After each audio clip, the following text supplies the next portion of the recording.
I mentioned in the last video how often requirements can focus on the intended target audience the client wants their product to reach. So let's talk about that in a bit more detail. To sort of give a definition, the target audience is who the information is intended to be shared with. Who does the client want primarily to be interacting with your digital media product? Of course, it may well get seen or used by someone else who isn't in that target audience, but usually they have someone in mind who it's aimed at.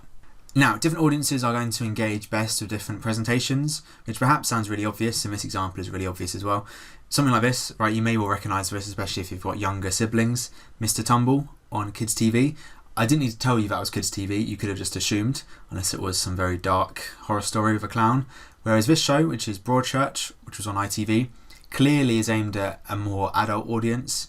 You can just tell by the lighting, by the expressions on the faces, by the colours, and by what's actually in the pictures, right? We've got kind of like I don't know what that is, like a tent or bouncy castle, and the different oversized bow tie, whereas here we've got a forensic tent.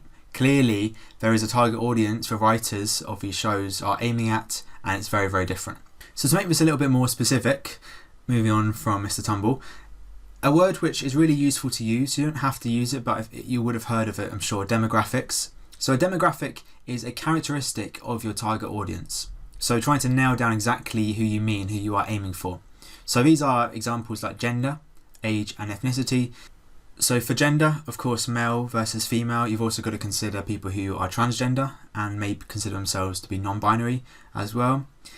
Talking about age, you have got to be careful not wanting to stray into too general characterizations. So young people is too vague, right? Because that's relative. To old people is also relative. Children is quite relative because Mr. Tumble is not aimed at 15-year-olds, right? But 15-year-olds are children as well, technically. So giving a specific age range, even if it's quite big, like 18 to 40, is much better than just saying young adults or something quite vague. Ethnicity perhaps requires a little bit more of a definition. So an ethnic group consists of people who identify with each other often because they share a common language and ancestry.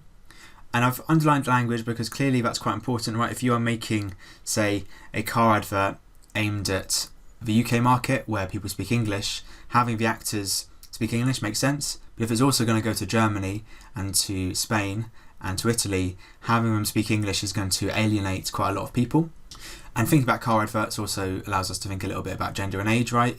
Certain cars, like a luxury Mercedes, a 20-year-old is unlikely to be able to afford or get insurance for, and so having a 20-year-old in the advert is a bit pointless. Likewise with gender, having, you could potentially fall into potentially negative stereotypes.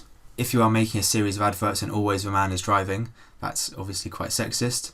And in terms of ethnicity, again, if you're creating a series of adverts and all of the actors are white, then again, that's definitely not representative of a society like the UK, which has much more ethnic diversity.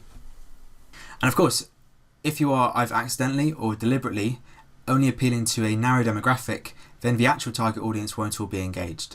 And in the worst case, potentially people could feel slightly discriminated against or not represented.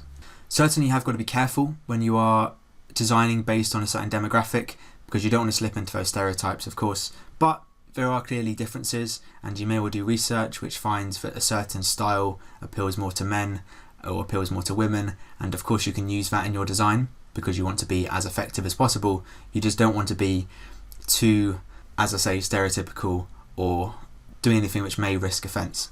And just a few more demographics before we end. Income, I mentioned that luxury car example. If you're aiming at someone who has a higher income, often you'll present it in a slightly more luxurious way. And location is important, right? I mean, a slight bugbear of mine, speaking of car adverts, is where clearly it hasn't been filmed in the UK because it's got the steering wheel on the wrong side, it's got wrong license plates, and they're driving on the right hand side or something, which bugs people like me who are easily irritated. But you may want to, in order to better appeal to people in one location, sort of maybe tie in some local things or at least make it specific to that location so people feel more included in your product. And on that theme, accessibility is really important. This is how easily everyone is able to engage with the media, especially with regards to disabilities and other impairments. Thankfully, it's illegal to discriminate against people who have those issues, and of course you don't want to exclude them. And so you may make some changes based on this. Perhaps if you are creating some software or a website, you'll have a mode which enables the colours to be changed. So this is a high contrast mode. It helps people with visual impairments, so they are able to see what's going on. Add subtitles to your work is really helpful if people are deaf and can't hear what's being said. And on a similar theme, maybe you have, even in some cases, a sign language interpreter. This might be best if you're doing, say, a live stream and subtitles can't be generated fast enough. And to give one final example, say you are doing some interactive exhibit in a museum and it has some strobe lighting, so some flashing lighting.